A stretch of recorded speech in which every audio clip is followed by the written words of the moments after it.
Hi! Welcome to the Kweeper community kitchen garden. We are here now. What's the date today? April 14.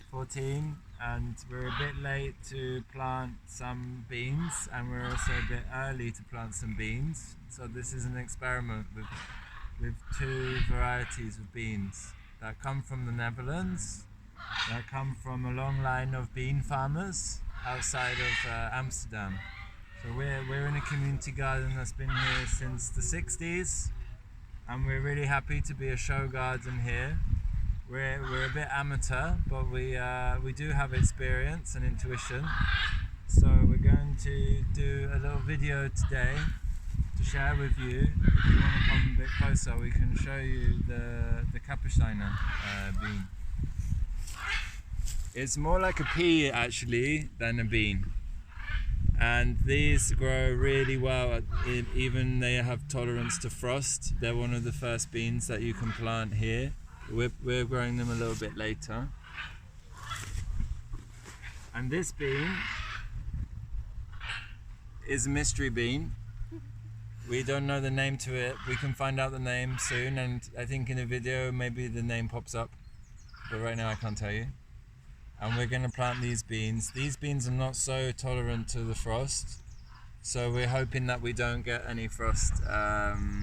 And because of climate change, it's probably not going to happen. So we're trying to learn to adapt a bit. Normally the last day of frost is May 15 in a month, but let's see what happens. We're going to give them a go, and we'll let you know how we plant them. Okay, so we're ready to sow.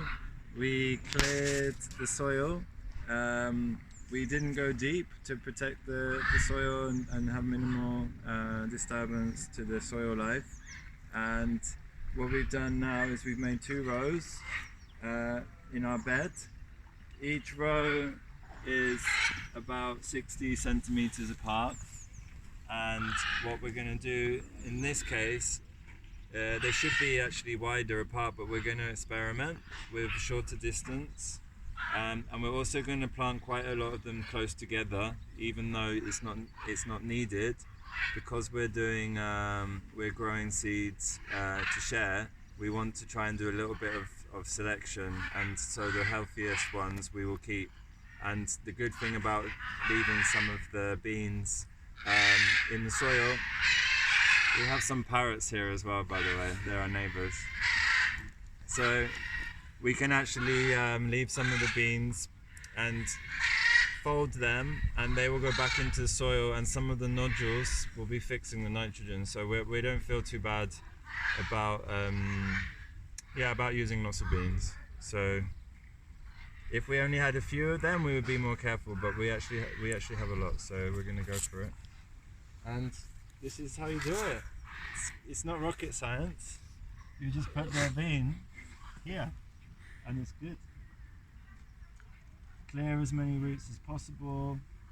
Yeah, we had a question if any of you had experience with no dig beans, where you have grass weeds with lots of roots. What do you do?